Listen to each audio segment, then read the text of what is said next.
Oh, hello everyone. It's me, Bri Castellini. And look, familiar face perhaps for some of you. Gerry, you want to introduce yourself?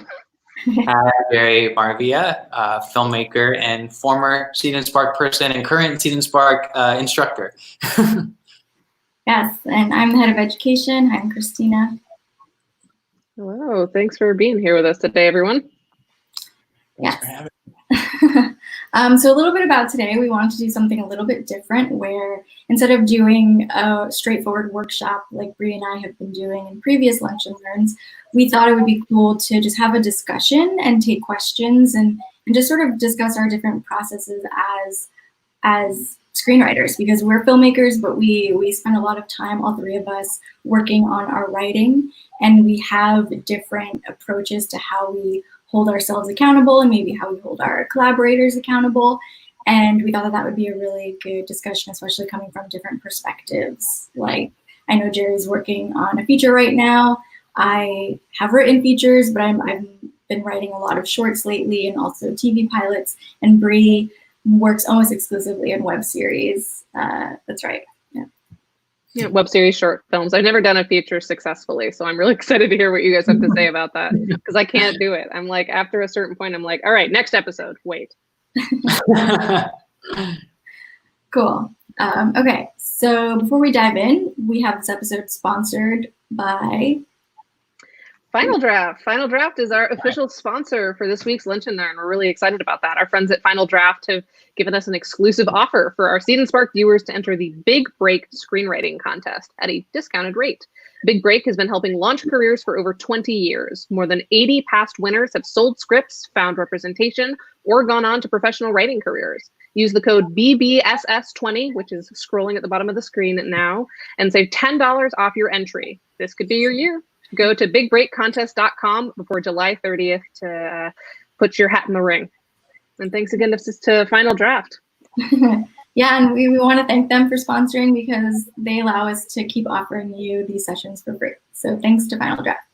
Okay, so let's talk screenwriting and especially accountability. Gerry, do you want to talk a little bit about your process to kick it off? Yeah, sure. I mean, it's not the cleanest process, but I think what I've learned is that there is no clean, straightforward process for every project. I mean, this one, I'm working on a horror thriller called The Halloween Club, and it's about a young Latina who calls a reunion of her childhood friends to confront this shared trauma that left her an orphan. And, it's dealing a lot of different elements. I had a lot of ambitions doing it. And I think I started with an idea that I was really excited about, and I threw together the vomit draft of quite a while ago, and was trying to see what the stems and what was hitting and what was working and what were things that I really wanted to hold on to. And then I tried foolishly to go back right into rewriting into script pages. And it wasn't really until I started working with my a mentor, Sasha Rice, who's a filmmaker herself, that I kind of pulled back and realized that I was making a lot of the same mistakes in structure and character because I was too attached to what this previous draft was. And so I really, took a big step backwards, and I ended up writing probably a little too much. You don't have to do this, but I found it rewarding as I wrote a 15-page backstory to my main character of just from the moment she was born, what her life was like all the way through to the events of the film. And then that really clued into me a lot of gaps that were missing in terms of issues, whether it was, having an active protagonist or just what it really helped me understand, oh, this is how this person would behave really clearly in any situation and any exercise, because I knew where she was coming from. And then from that point, I didn't go back into script pages still, is that I really then focused on an outline of structure and coming to an understanding of okay, this is the basic framework of how to tell this story. And it's way easier to kind of see the forest for the trees kind of thing when you're just working in outline form, because you can just see where different pieces are working or not working in that way. And then it was only after getting an outline completed that I decided that I could jump back into script pages, and it wasn't even seamless or easy at that point, but I found that the outline and the backstory kind of became my like compass or like North Star way more than the previous draft, and was really helpful in getting out of challenging situations. And I also found as a writer that, you know, thankful to all of my friends, Christina included in this, for like people who have like read drafts and given me notes. But you know, that first vomit draft I talked about, I got a lot of notes of like different things and like different directions, and like it was really hard to make sense of everything. But since going through and making the backstory and the outline, I felt like the notes they suddenly became much more specific to certain things, and in my mind started to feel more surface level, like, oh, these are details that I can switch, or it's much easier to swap this thing here and pull this thing here instead of like getting this question of like, well, what is it this character is really trying to do, or like these larger philosophical things that could pull you away, or even getting feedback that you don't necessarily fully agree with, because sometimes that happens as a writer where you're like, oh, I'm not sure about that, but I had that guide or that thing that I could keep returning to where I felt like, no, I articulated these goals very specifically, and it just has made the process so much better. And I feel like I can feel it in the story, specifically even just from the notes that I get from people. Hopefully that wasn't too long. No, that was awesome. I'm wondering how you stayed motivated when you were in that period before you even touched the actual pages again. Like how did you keep yourself motivated to keep going and to really do this process that wasn't actually going to directly inform, it was directly informing the script, but it wasn't going to even reach the audience. Like they wouldn't see any of this. They wouldn't know this whole entire backstory that you would come up with. Well, I think because what I didn't mention was that I spent about like a year of trying to change script pages and like falling into those pitfalls and like on and off, like, you know, because I'd get really frustrated, and then because it felt like I wasn't making any progress. And you know, they say the definition of insanity is doing the same thing and expecting a different result. And it's like, well, I keep trying to tell this story this way and it's not working. So I need to shake up what I'm doing. And so that was one piece of it. And just also realizing that I had to just commit certain amount of time of day to writing, you know, like anything that big changes and stuff that I've made in my life, personal, professionally, private, are just coming from like spending a little bit of time and like chipping away at different points. And so I really wanted to like just commit that time every morning. So I decided to just be like, okay, I'm going to wake up earlier every day, and I'm just going to commit this hour or 2 hours before going into work or starting work to writing. And whether or not I started kind of having that consistency, it started to like help take the pressure off of like, you have to hit these certain page counts and stuff like that. And I think it's only because I started to see more tangible progress where I felt like this is actually getting better. It's way different than me hitting my head against the wall and nothing changing. Like that part of what has kept me motivated to keep going through all of that. That's awesome. I remember from like an outsider perspective, one of my favorite things was every morning I would see you post an Instagram story of your coffee and your laptop or like a writing utensil, and it was day whatever of this rewriting you're doing. And I would always think like, wow, Gerry's posting this at like 6 a.m. his time because I'm on the East Coast and you're on the West Coast. And I was just like, I don't think you could pay me to wake up at 6 a.m. to just run. It was so impressive that you were doing that. And it like made me excited for you that you were just, it was like 130 days in and you were still doing it, and kind of anticipate the rewrite that I would hopefully get to read and see how it changed in that time. It was just really cool. Oh, well, I'm glad. You know, I think that was part of my own personal accountability tool as well. And also part of audience building, you know, like in terms of, you know, having worked at Seed&Spark previously and being head of crowdfunding for a couple of years, there was like awareness of a project, you know, and like, I'm not sure how exactly financing is going to shake out for this one, but like, I do just want a presence of like, this is a thing that I'm working on and that I'm passionate about, but also it was like, okay, this is the way to hold myself true that if I don't post this photo, then like I know, and the people who look at my stories consistently know that like I didn't write today.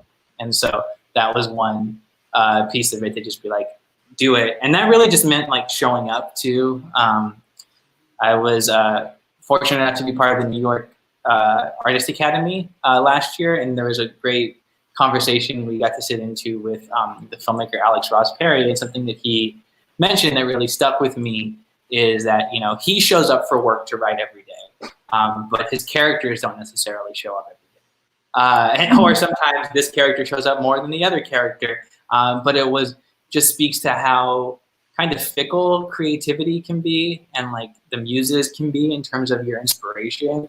But if you're not showing up, you know, and being present, that you even, you know, there's no chance for them to show up for you and to like help you on that process. So that was just something else, you know. It's just like, just as long as I do it every day, there are going to be good days, there are going to be bad days. But if there are no days, then it's just not going to happen. Right. I have a question for both of you that spurred from what you were just talking about, Gerry. Did you guys ever in the past, or do you currently ever like talk to your characters? Because when I was much younger, I used to have like full 7-page conversations back and forth between like me as the omnipotent writer and the characters, because sometimes I was like stuck and I was like, what are you doing? And then I would just ask them and we would kind of have a conversation. It would usually be very unproductive, but by the end I would at least have a sense of like why they were frustrated, and that helped me kind of get back into it in the scene. I don't know, is that a craziness that you guys have ever experienced?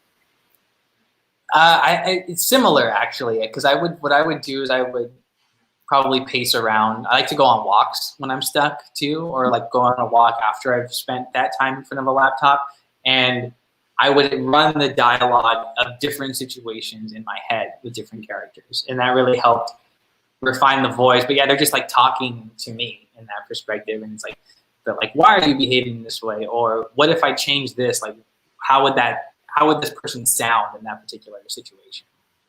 Yeah, I would say similarly. I wouldn't necessarily have a conversation as myself with a character, but I definitely will run conversations between characters in my head and kind of pace around and even say things out loud and like hear how, if they feel natural. And often those conversations would not be what ends up in the actual draft, but it's more like getting to know these people and how they engage and interact and how they would react to things. Yeah, I think that's definitely what my sense has been. I'm thinking of going back to that structure because I haven't done it in a couple of years, but like I'm such a dialogue person. So much of like both my scripts and just my process comes from like what people say to each other and get in arguments about like what everyone's perspective is. And so just letting them kind of have that space to talk and talk to me and talk to each other has always been a really like fun exercise, because you're actually writing, at least in my case, because I like to like write it down because I'm a very fast typist, so I can generally type as fast as I talk, and that allows them to just like, it makes me feel productive because I'm writing, like I am writing a conversation, it's just not my script pages. But then yeah, it helps me kind of work through like why all of us are frustrated right now and why we can't move past this one page. So that's cool that I'm not the only one. No, I think I tried to learn that no time is wasted time, at least, you know, because even if it never shows up on the page or shows up even in the finished product, you know, like it's different.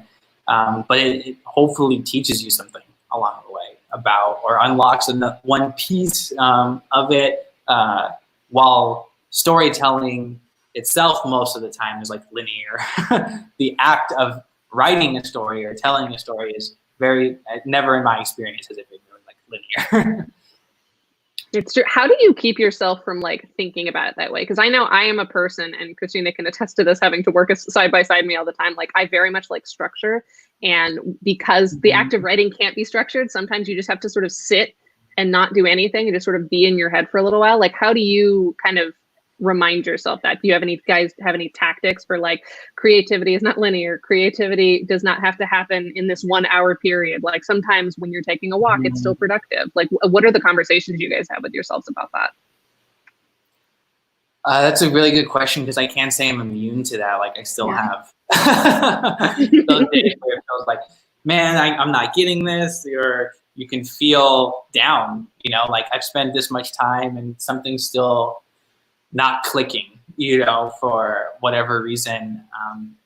I think there's like two things that I try to give myself like a little mini pep talk in my head is, one is, you know, I used to, like in college and stuff like that, I never really like did exercise or anything like that. And I eventually accepted it and started going on runs. And there were times when like trying to run felt like literal hell. And I felt like I was gonna pass out and it was terrible. And why would I ever think that I could do this? And then over time it did get better. And I think that to me showed me like stick it through in one capacity, that like these things can happen. And then exactly what you were saying about how stuff strikes you at a different moment. I read this really great book called Incognito by David Eagleman, and he's like a neuroscientist, but he was talking about the brain and how kind of dividing your brain up into your unconscious and conscious mind. And just because your conscious mind is focused on something doesn't mean your unconscious mind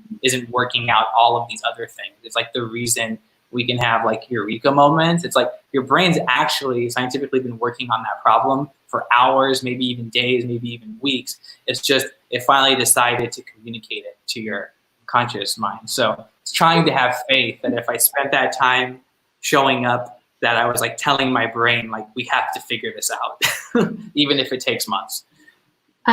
Just to add a little bit to that in terms of your question for me, I'm going to talk about my weekly writing group in a little bit, but I would say that's really where they come in, my collaborators in that way. We don't really write together. We're always writing our own things. But I find I think the same way that like therapy is helpful because you talk, right?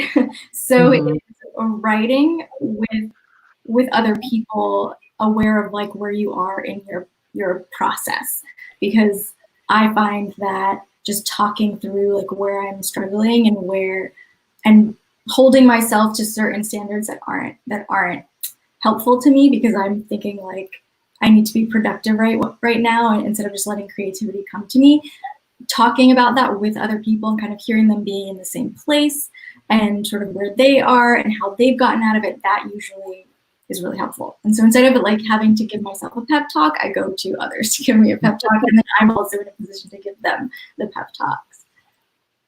That's really cool. That's smart.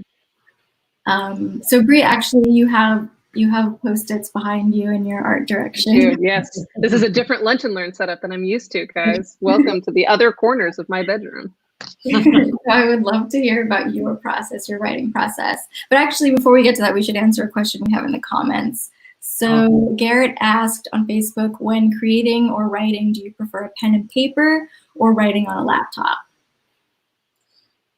Both. I think I like to write out stuff on paper sometimes as like a change of, it's almost like getting a different perspective on it, different lens or different setting or whatever. I think outlining in pen and paper to initially start is like fun because it's just like flow and you can kind of see it. But I get the majority of work done on a laptop for me just because it's way easier to like copy paste, cut things out, put things in another document to save for later or add to the bottom than trying to do that all by hand. Yeah, I would say I'm the same. I really love the feel of pen and paper. I really love like pencil on paper, which is just such a weird thing, but like reminds me of my childhood or something. I love like a really sharp pencil on paper. I think that's something so satisfying. But I often will jot down notes by hand. So like quick things that occur to me. I have a notebook where I have kind of ideas or just a little like a funny line of dialogue that came into my head that has no context, but I want to put it somewhere in the future. I also have a lot of like notes in my phone because sometimes I don't have my notebook on me. I even just recently got this pad that you can write on in the shower. And it's like it's a magnet pencil or pen on it, and whatever it's made out of, you can write on it, even it can get wet. And I got that because I get a lot of ideas in the shower. It's kind of a place where I can like be clear of all distractions, and so often we'll find creativity in there, and I'm like, I'm gonna forget this once the water stops running and I don't have this like zen kind of evidence that's created. And that's actually been really cool. So just like write random notes. It's also become sort of a to-do list, which is maybe not what I need in that like space of clarity, but it's been helpful for that. What about you? Yeah. What do you write on paper? Yeah, I see it's behind you. So yeah. Well, I actually hate writing longhand normally. This is an outline, so we can get to this in a second. In terms of Garrett's question, also, hello, Garrett. Garrett is a good friend of mine from Portland. So welcome to the stream, Garrett. So he knows how much I like talking because we did speech and debate together. I prefer. Oh yeah, really? In high school or college? Yeah, high school. High school, yeah. I was a PF in high school. Anyways, we don't need to do this right now. But hell yeah, speech and debate, best thing ever. Helped me as a writer, honestly. We can talk about that maybe on a different day. But Garrett's question, wow. I don't handwrite as fast as I type. So I tend to not like to handwrite just because like I get frustrated and then lose my train of thought. Like I'm very much a stream of consciousness person in a lot of capacities where like if I'm not able to capture the thoughts as fast as they are happening, I will lose them entirely. So for the most part, I tend to compose, outline, make notes all on my computer. But sometimes back when in the before times when I used to be allowed to go out into the world, sometimes I would, especially if I was like really struggling with like, I had a great idea, but I don't know what to do with it. I will take my standard notebook that I put all of my to-do lists and everything in. And I would just go somewhere. Sometimes it was just to like a bar by myself at like 4 p.m. or to like a coffee shop or to a park. And I would just sit and I had nothing else to do. I wasn't allowed to look at my phone. All I can do is have this notebook. And like, I will just sit and force myself to have no distractions, no ability to check Twitter and just like think. And so I tend to free write, I think, like longhand, just like as like thoughts, you know, to kind of work out frustrations. I learned, I don't remember who taught it to me. It was definitely a teacher at one point though, told me that sometimes to acknowledge your frustration and write about why you're frustrated will help you get started. So if I haven't figured out, like if I haven't cracked my project, shout out to Mark Duplass in 2 weeks, check out the Eventbrite.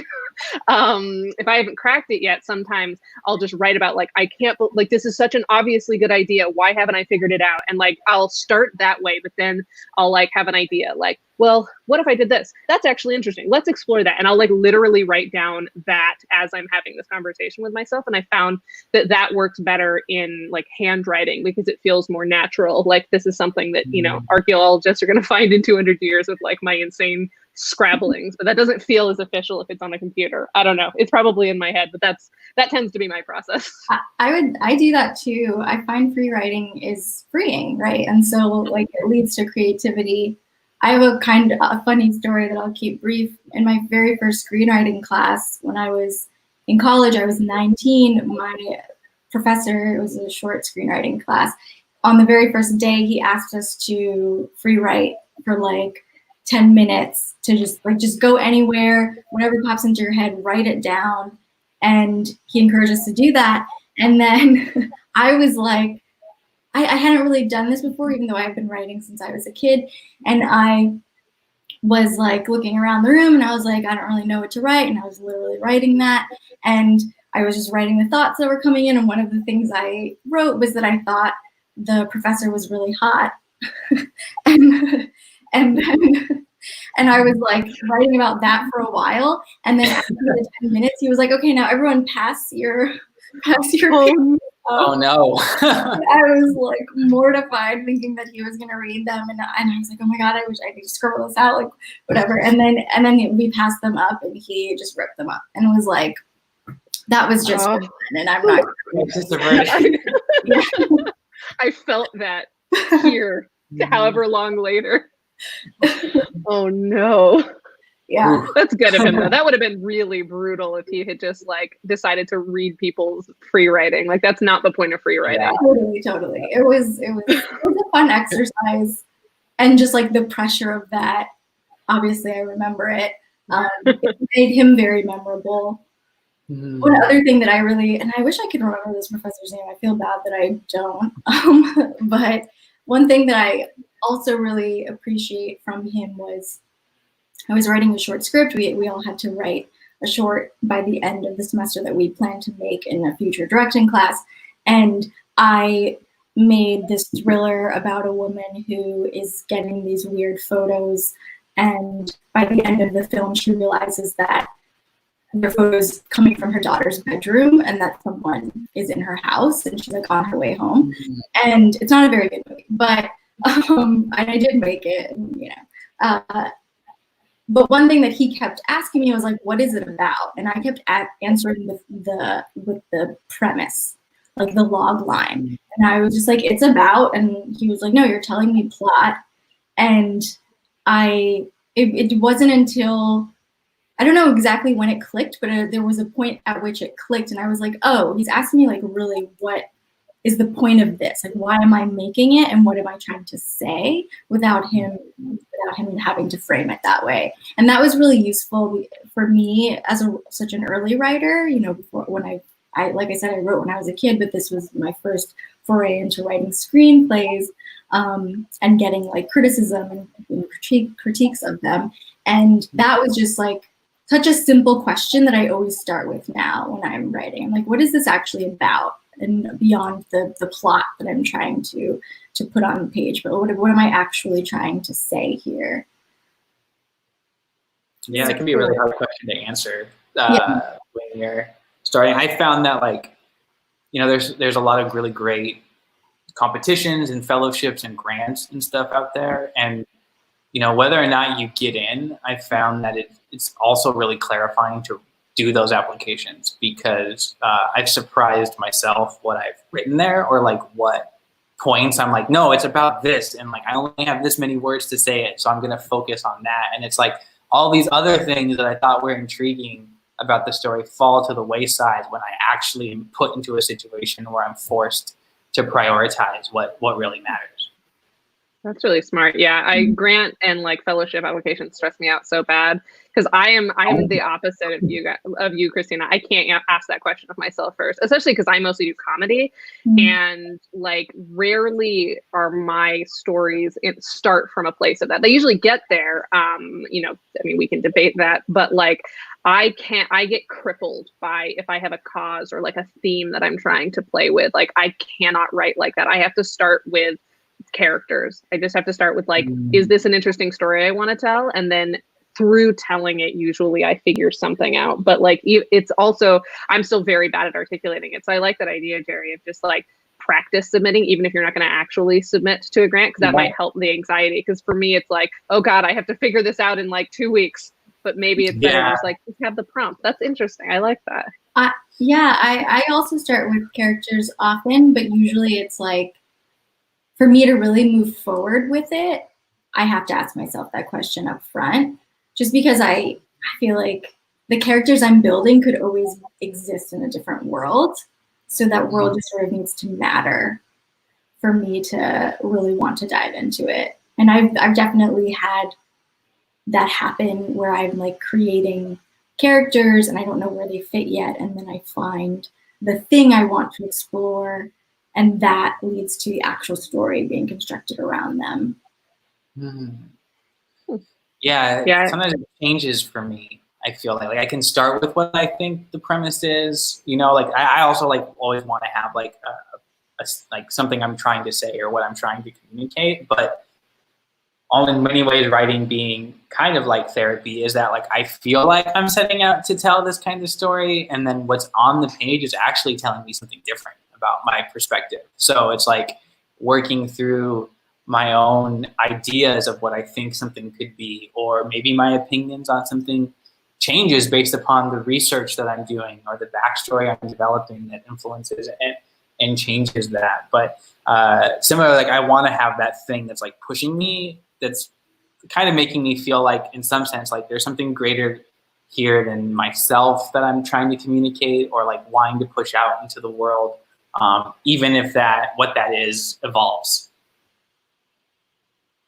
Cool. So Bri, tell us about your process more.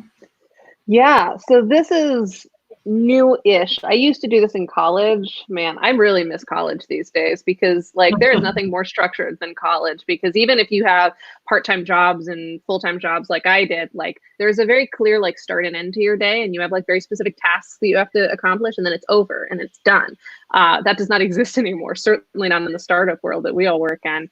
But so what I like to do, especially if I'm having trouble with something in an episodic layout, is I actually write out what happens in every like episode and then put it out in front of me and see like, okay, how did we get to this jump? Because I know I wrote it already. I've already written 10 episodes of this web series, and like something wasn't connecting. It's a web series with essentially two protagonists. Not essentially, it has two protagonists, but only one of them I was actually giving any kind of like screen time because I didn't know what to do with the other one because of the nature of like where she fit in the story. And so what I did is this side is one character, this side is the other character. Then all of these are like the episode numbers. Anything with a star on it, like this one, this episode doesn't exist yet. But as I was writing it down, I was like, okay, clearly I'm missing a step here. So I'm going to need to add an episode to like bridge this gap, because broadly speaking, I'm happy with like the structure of it, but because I knew exactly what this column was, I knew exactly what this character was doing, but I had no idea what this one was doing. Putting it like this helped me notice where it was like, all right, this sticky note only has one thing on it. This character can't just do one thing the entire episode. She's a co-lead. She needs to have something going on. And so this really helped like put in perspective how little I've been giving that character and give me a sense of like, okay, if this is what this character is exploring through this episode, what is like a parallel or a mirror or like a play on that the other character can be dealing with? And so now I'm just taking it step by step, and I tried to mark anything that I want to change with stars. So I even have them here. So like new episodes are stars in pink. New like ideas are just stars in my notes, so that I know as I just like look at this, okay, this is what's already in the script. This is either the feeling or the scene or whatever that I need to add in. So now I can just basically check off stars as I go down and rework it from there. So that's been my process, at least for this script. This is a project that started as a half-hour pilot plus episode 2 because I can't stop myself. I applied for a bunch of grants with that, and I got a lot of really good feedback, but a lot of people kept saying to me, like, this feels like not a pilot. It feels like, you know, the start of a screenplay. Like, I don't understand how there would be enough stuff. So I was like, well, I'll show you. So then I decided to adapt it into a web series, both for myself to maybe incorporate more of the like longevity aspects into the pilot, but also just as like, I mean, I can't produce a full-length pilot on my own, and I kind of had to wait to get picked for that one. So I may as well go back to what I do best, which is producing web series. So this has been a really fun exercise in getting to, like, in a shorter format, figure out where I would have liked these characters to go. So maybe it will inform the pilot, or maybe it will live on as its own thing. But that has been the process so far. I wonder if this is for both of you, but Bri, if we can start with you. Do you use deadlines for applications or contests or grants to kind of hold yourself accountable? Is that part of your process? For me, no. Usually it's because I don't find out about a like fellowship or contest until like right when it's about to expire. And it's like, all right, if I hold myself to this deadline, I'll die. So I try to keep an eye out, but there are so many these days, and I'd be curious to hear from you guys, like which ones you have found to be ones that, you know people that have gone through and like they seem to be reputable. So like I can't do that. Usually what happens is I will spend some time writing something and then just try to keep an eye out for when something, so like the project is done before I go out to submit to fellowships, which unfortunately usually means that I like miss a deadline while I'm developing it and have to wait till the next year. So we'll see how quarantine changes that. But yeah, I can't hold myself to deadlines. And I don't think that I'm the type of writer that a lot of these fellowships are looking for. So I generally just get frustrated waiting for other people's like contests to open or fellowships to open. I just say, all right, you know what? I'm just going to do it myself. Yeah, I can definitely relate to that. I mean, being a filmmaker, like I found that I have kind of a different approach to it than if I were just trying to be a writer. I feel like that would change my relationship with those contests, and I would probably be much more on it. I mean, with this story, what I tried to do, because I had been spending so much time on it, I did create like a spreadsheet that had the ones I was interested in that had the deadlines. But at the same time, I didn't want to submit something that I thought was less than good. So like I would try to hit the deadline, but I had this idea in my head of like, but it should be this good before I send it. And if I wasn't there, I at least have the spreadsheet to tell me that the deadline is here and you wanted to submit to this. But then I would have to like really ask myself, is it strong enough to submit at that point? And I don't look at the competitions personally as something that is gonna like like I don't see it like a make or break thing, because I know it can be so out of your control, you know, what themes are looking for, who the readers are, you know, maybe what kind of projects they're particularly looking for. They may not want someone who's also a director involved at all in the competition. But I do think that if by submitting, there is a benefit of like getting some feedback from there. I've really liked what the Slam Dance screenplay competition has done in the past in terms of providing feedback. I felt that that was helpful in one capacity. But even if you get good feedback or you are a quarter finalist or something, it helps give you some legitimacy in some ways. So even if you're not winning the big thing or not the big prize winner or whatever, like you can take that momentum like you would in any project and kind of be like, look, I have this, like, I want to get this thing going. Like, yeah, we didn't win, but we got quarter finalists. So it means that you should at least read it because it's not garbage. Yeah, I find deadlines are helpful just for like motivation. If I have a day where I don't feel like writing, but I'm working towards a date, then I can push myself through that. But I also don't put too much stock in contests because I do often write to direct, and even some things like pilots that I'm writing maybe for a contest, I think some are really worth the money and some are not. And like I also got great feedback from Slam Dance with my feature that I am sitting on now that I hope to revise soon. And we were quarter finalists, but one of the like most interesting things that happened there was one of the readers raved about it and just gave like this really useful, excellent feedback that really showed that they understood what I was going for and what it was and the genre, like it's a horror comedy. And then I got notes from another reader, also from Slam Dance, who totally did not get it. And it was like not their cup of tea in terms of genre. And I also think that just in terms of like being socially conscious, like we do not align, like they're not on my level of thinking in terms of representation and inclusion and like what I care about. That was not what they care about. And so there was just a totally different tone set from the same entity based on who the reader was. And that really was just like very eye-opening for me to just kind of remember that bias and personal opinion and taste will always play a role here. And so you can't put too much into these contests because it really is just like human readers making decisions based on where they're coming from in life and like Gerry said, themes that they're looking for that particular year and whatever it may be. And so sometimes it is like worthwhile for the feedback or for potential prize money or to just like impress potential producers. But you also shouldn't really go to it for validation as a writer. Yeah. Do you have anything you want to add, Bri, about your process and accountability, especially? Yeah, I mean, I will say I definitely have struggled with accountability recently. One of my New Year's resolutions, because that's one of my big things, is I always have 10 New Year's resolutions at the beginning of every year. And for the past like 4 or 5 years, I've tried to make at least like half of them creative based. So not just like, I want to swear less, I want to lose weight, but like, you know, I want to write 2 new pilot scripts this year. And like, I found that that's been really fun. As a way of like keeping me accountable. It's definitely gotten harder because usually my process is on Saturday and Sunday mornings. I get up super early, not 6 a.m. early, but early enough to get to the coffee shop to get a table near an outlet. And then I order some breakfast and just write and, you know, not do any kind of like productive work, just write for as long as it takes my laptop battery to die.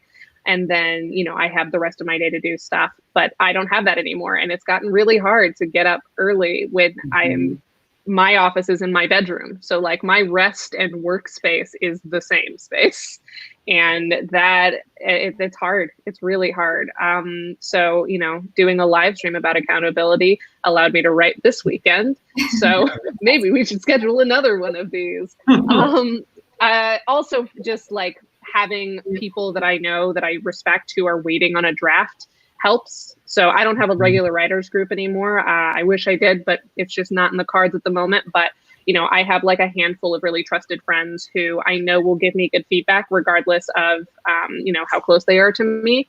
So letting them know, like, I'm going to have a draft for you soon is a good way of just like saying, okay, well, now I have to have a draft to them soon. But also like ultimately what keeps me accountable is that I really want to tell this story, even if I don't get to make it, even if it doesn't go anywhere. Like, I'm a completionist. I'm a writer. I've wanted to be a writer since I was 5 years old. And the idea of having an unfinished story that I really care about, that with characters that I've developed a relationship with, that's crazy. So it might not happen in a reasonable time frame, but it will happen. And I trust the process, like Gerry said, because I know ultimately I will only be happy if I am doing this. So I'm going to keep doing it, even if nothing is completed in a particular time frame. That's really interesting that you said that, because I feel similarly about like the accountability to the characters or to the story, because, we're in a pandemic. And so it's hard, I'm trying whatever pressures, like productivity is hard, when like the entire world's been shaken up. But I found that when I have been able to write well, or like part of what keeps pushing me, even not knowing what the world's going to look like or the film industry necessarily is going to look like, is like, I feel like, well, I've gone this far, or like, I really like this story. Like, I just want to have it done, and then whatever happens, happens. But there's this sense of like, I just have to push it to where as good as I think that I can make it. And until it gets to that point, then it's not done. Yeah, totally. For me, it's funny, Bri, you said that this session kind of gave you that little bit of pressure to write over the weekend, because I would say that I, as a writer, personally thrive on that pressure, which is why I have a weekly writing group with two friends that are Kelsey Rauber and Ryan Kramer, who are also part of my production company, Contested Cat. We met in a TV writing class in college, and we realized that we were missing the accountability that we were getting from being in college when it came to writing, and so we decided to just do it ourselves together. And occasionally we have other people that join in, like other people from our production company, or we invite people whose writing we really love and they're maybe workshopping something. And what I do love is that it is like stakes without being really high stakes. So I'm not letting down people if I don't come in next week with pages, but there is a little bit of pressure, because I find that I like really thrive with a deadline and with pressure put on me, but without like if I drop a ball, no one's going to get hurt, or like, I mean, there's not going to be a whole domino effect. It's just that, well, we're not going to have as productive of a writing session or anything to really talk about, or I won't be contributing as much as the others, But something that we do to keep, when we're not actively writing anything that we're workshopping, especially if all three of us aren't, often one of us will have something like a short or a feature or a pilot or something. But there are times like now, I would say, where none of us are feeling very motivated to write something new, because we don't even know what the world is going to look like after all of this. And so it feels like it's hard to get into the mindset of wanting to write. And so we've been bringing back these pitch exercises that we used to do, that we learned to do in our TV writing class. And it's what I find really useful about them is that it gets creativity flowing without stakes, but keeps you kind of in a creative zone and like thinking of how to build stories. And so in our TV writing class, we would get, at the beginning of every class, 10 minutes to come up with a new pitch. And there were prompts that we were given that would kind of lead us into a direction individually, and then we would all have to pitch in front of the class, and we would get feedback on the idea and also on the pitch itself. And it was a lot of pressure, but I loved it. Like, I loved just like 10 minutes. You have this setting and this profession, and you have to come up with a storyline with those two things. And so we do a few different exercises. One of them is like a pick 3 exercise where you put into a hat essentially a setting. So it could be like a city, or it could be like a hospital, like a physical kind of place that people work or frequent. And then you put in a genre, so like a bunch of different genres, and then because it started in TV, we usually will do a network, but sometimes it might be like a profession or something else, like some sort of keyword, and each person picks out one of each. And so you might get like FX, horror, and hospital. And now you have 10 minutes to come up with a series pitch that suits those parameters. And I love that, because like sometimes the ideas are so terrible, but that's the fun of it, right? Like you're having fun coming up with something really bad. But sometimes the ideas have led to like sort of light bulb moments of like, this is a thing that I could actually make, or I could apply this to an idea that I'm already working on, or a script I've already been writing. And that's always really fun. And I've had some shorts come out of that. Another exercise we will do usually is like come in with a news article that we're all going to read, and then you pitch your movie that's inspired by it. We've also done it where we have like, we each pick a headline of an article, and instead of pitching it ourselves, we swap. And like I have a headline that someone else has to look at and in 10 minutes come up with an idea from it. And then sometimes we'll all choose a title that we all have to come up with our own idea that has that title.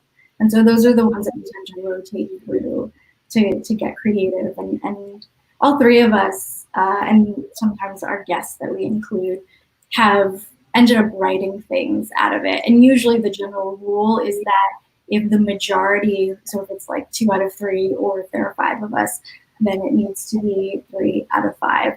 Say that that's like an idea worth exploring, then we challenge that person to come in next week with pages written for it. And sometimes it works. Sometimes we just like completely fail, and we're like, okay, I did it. But sometimes it works, and we come in with pages.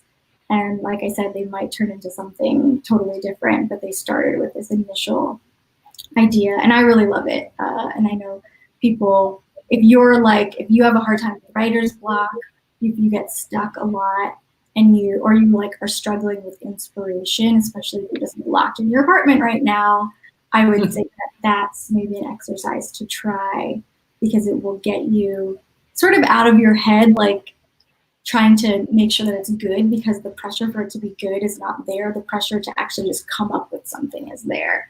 And so you just sort of freely get creative, and you may find magic in that. Yeah, really I think cool. that touches on what can be hard is this idea of screenwriting. It makes the accountability part even challenging. Is like it's wants to be like play, but it's also work, and like there's like this sweet spot where like everything happens, where it feels playful and it feels like exercise because you're doing this thing again, but then it's also like trying to build your career. And I think it's tough. You have to find that balance, because if you focus too much on one, that like it's no longer fun, or it's too much fun and you're not getting anything done kind of thing. And it's a tough thing to come to find that balance. But I like the idea of those exercises. It's great that you have that, Christina, to do with the other writers. It kind of helps get back to that sense of play, but putting the exercise element but making it repeated too. Yeah, and I think anyone can replicate it. You know, the key thing about our group is that we all think that we're like each other as a good writer. So I think that's a factor, is that we can take criticism from each other because we know that we respect each other as people, but as writers. Like I love Ryan and Kelsey's writing. And so anything that I say about a specific piece or page, it's not about them and their writing, it's about that particular thing. And I feel that same way for me. And so I think that's a huge factor in having like a really solid writers group, because I know some people that are part of them that are just like run by someone and anyone can join. You just have to have like be an accomplished writer in some capacity, like show writing samples, but it can be weird to get and to give feedback when you don't think that that person is a good writer. And it's like, well, I don't respect the feedback that you're giving me, or like, I don't know how to give that person feedback because I don't think that they're where they need to be as a writer in general yet, you know? And so that's a factor. And then also keeping it small helps in like being flexible. We don't always stick to the same day of the week. It's more around like our schedules, because I am in particular very busy, and I used to have to travel a lot. Now I'm just doing a lot of virtual workshops, but that is helpful when you're navigating like 12 people. It can be much harder to just be moving it around. But I would say that having like full honesty and egos at the door, and just like a willingness and a desire to really improve both as a writer, as a pitcher, and as a storyteller, and just your ability to take feedback. If you really want that, then it can be a really helpful process. And so I would recommend it if you have that kind of relationship with anyone. And I often will go outside of that group as well. Like Bri and Gerry were both readers of my new short, Game Brunch, that I wrote before I shot it. But that also came out of writing group, out of a challenge to myself to start with actors, which was like something I thought I'd never really done before, where I was like, who are actors I want to work with? And let me create characters for them. And then that idea was born. And I find that that's just how I tend to work when I don't have a thing that I'm actively writing or have been writing for a while. When I want inspiration, I give myself weird guidelines that I have to stick to. And I find that I get really excited about the thing, because sometimes it's really like a weird pairing that then makes me want to explore that creatively. Or it's just like with Game Brunch, when I thought about the actors in this scenario, that got me really excited. So then I just like wrote that script in a night, right? And so that's what I like to do to myself, and I found has been helpful in our writing group as well. Cool. I have what's called a writer's wish list, which a friend of mine in grad school told me about. I think it's from a book. I don't know what book it's from, but the basic principle is anytime you have an idea, even if it's a line of dialogue or a character or a setting, like you just put it in this list. Like it's sort of like free writing, but like micro free writing. And then you just like have this list. So anytime I'm like stuck or like, what do I want to work on next? I just go back to that list. And some of it is things like a play with 2 characters, and that's all that's on the list. But sometimes, connected with something else on the list, it'll appear as something. But like, it's just like a good way of reminding myself, like, oh wait, every time you're like, oh, I'm out of good ideas, I'm done. All the good ideas I've ever had have already happened. And then you look back at that list and you're like, oh wow, there's like 85 things on this list that I haven't done yet. All right, let's pick one and just see where it goes. And that's been really fun, because it just like, it lets me collect it, acknowledge that I've had the idea, but not feel pressure to like work on it immediately. Because that's what I'm like. I'll have a good idea and I'll be like, all right, I must stop everything and only do this for the next 24 hours, which is not always the best tactic or possible. So having that writer's wish list is a really fun way of just like collecting all of the random bits and pieces and ideas that I have that can connect. This project came out of that. Like it didn't even start as a pilot, it started as a play. I have 35 pages of a stage play of this concept that like I wasn't really happy with, but I really liked the idea of, and then it got turned into a pilot, and now it's a web series. Wow. Awesome. So we're almost out of time. I'd love to wrap this up with I guess any tips that you have for people for accountability that we haven't already talked about. And if you have maybe any like fun stories of something you've done, anything extreme to hold yourself accountable, or you heard of that. And I would actually love to share an example that I saw recently that I think would be kind of funny. So let me. Yeah, and if there are any questions from the audience that you guys want us to talk about, like please add them in. So Alice Wu is the writer-director of this film, The Half of It, that premiered on Netflix over the weekend. And I saw this tweet that I thought was really funny. And basically that she wanted to make sure that she would finish the script and finish it at a certain point. And so she wrote a check for $1,000 to the NRA and gave it to a friend and told her friend to to mail it in if she didn't meet the deadline that she had set. And I thought that was like something that I feel like I would never do because it would give me so much anxiety. But I thought it was really kind of clever as a way to, if you have a hard time keeping yourself accountable, if you have a hard time hitting deadlines, giving yourself that pressure may be the way to go. And that was a funny approach to it. And so, yeah, do you have any stories like that you've heard or that you've done? Or do you have any tips, like unique, interesting things kind of in that vein that maybe we can leave screenwriters with? I similarly, like, I think I respond to pressure of like a deadline, but like I think sometimes the abstractness of competition deadlines don't quite do it. But having like meetings or conversations with potential collaborators or like setting those does create like a deadline. So it's like, oh, I kind of want to work with this producer or this actor or maybe this DP. But, you know, like having that meeting with them, and if it goes well and they're like, oh, let me see the script. And it's like, okay, well, now I have to really like do these edits that I've been talking to do so I can send it to them so that I feel like they're getting the best version of the story. And that's something that I found is really helpful to me. It's like closer proximity accountability. Yeah, that's cool. Yeah, it's hard. I don't know. I don't think there's anything I haven't said already, but yeah, for me, it's just like the completionist in me. Like I want to say I have a new finished thing, and that it's honestly vanity more than anything else. It's like, yes, I finished another script and I want to be able to tweet about it. And, you know, sort of like just like a smaller, less frequent version of like the Instagram story every day, which I like as a process. I might try to start doing that just to like keep myself accountable because I am a millennial, and that is the sort of stuff that gets us going is public shame.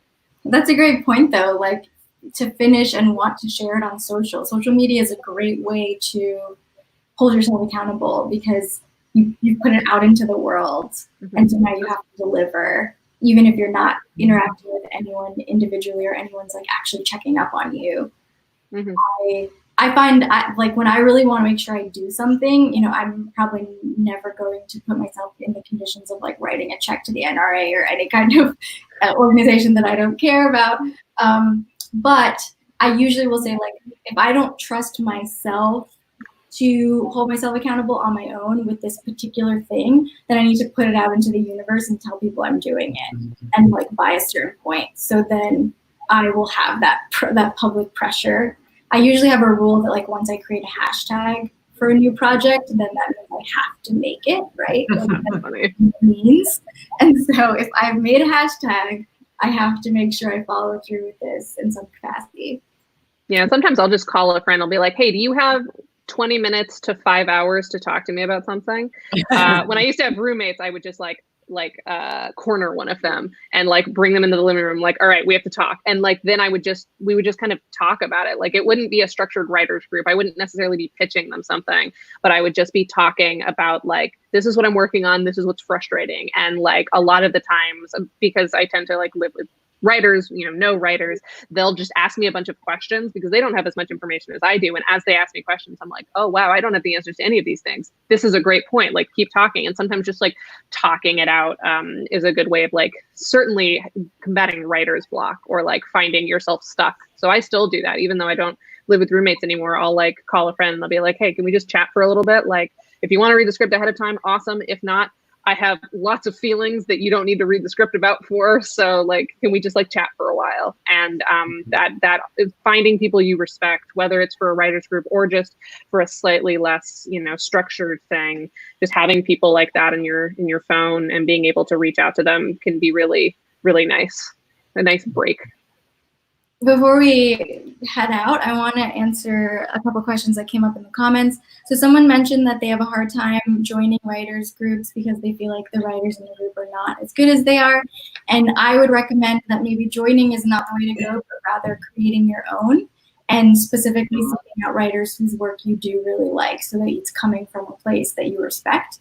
And a way to do that is like go to film festivals and watch films and take note of the writing that you really like and try and meet those writers. A lot of festivals also will have screenwriting contests that happen simultaneously. I've met many, especially in the genre space, that's like a common thing. And often they're there looking for a director, and they're always like, do you want to read my script? Do you want to read my script? And usually I'm like, if it sounds interesting, I'll say yes.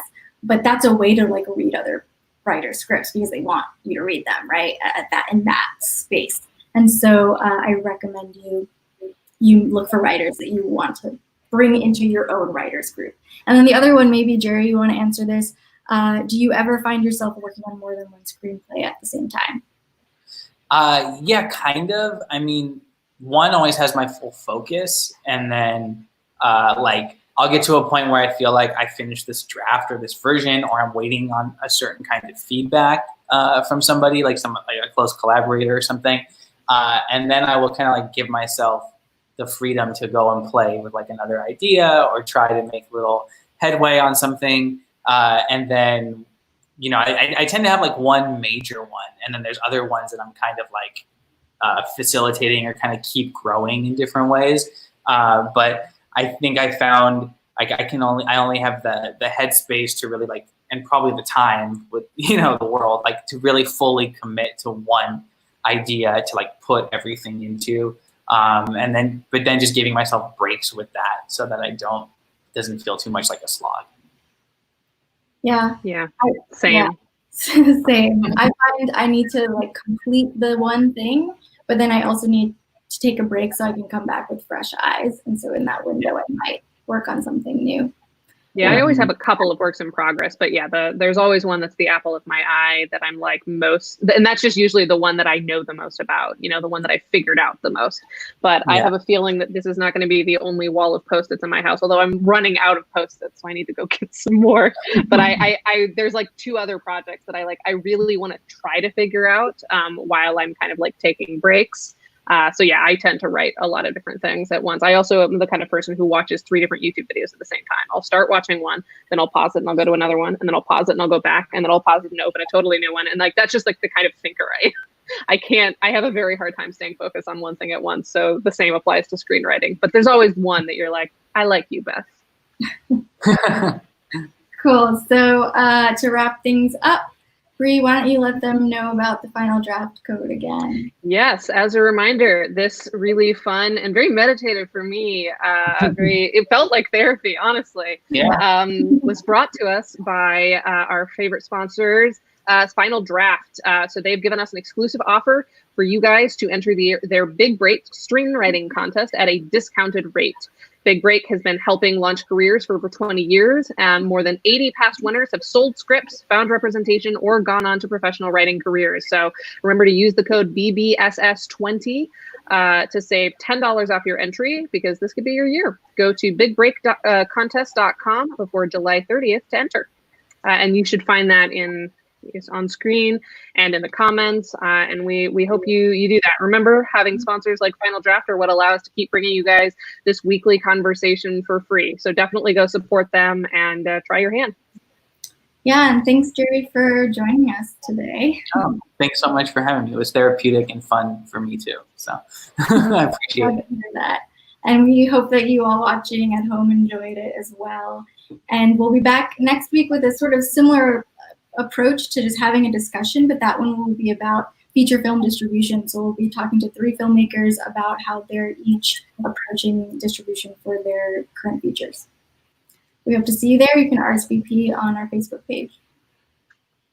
Bye, everyone. Thanks again. Bye.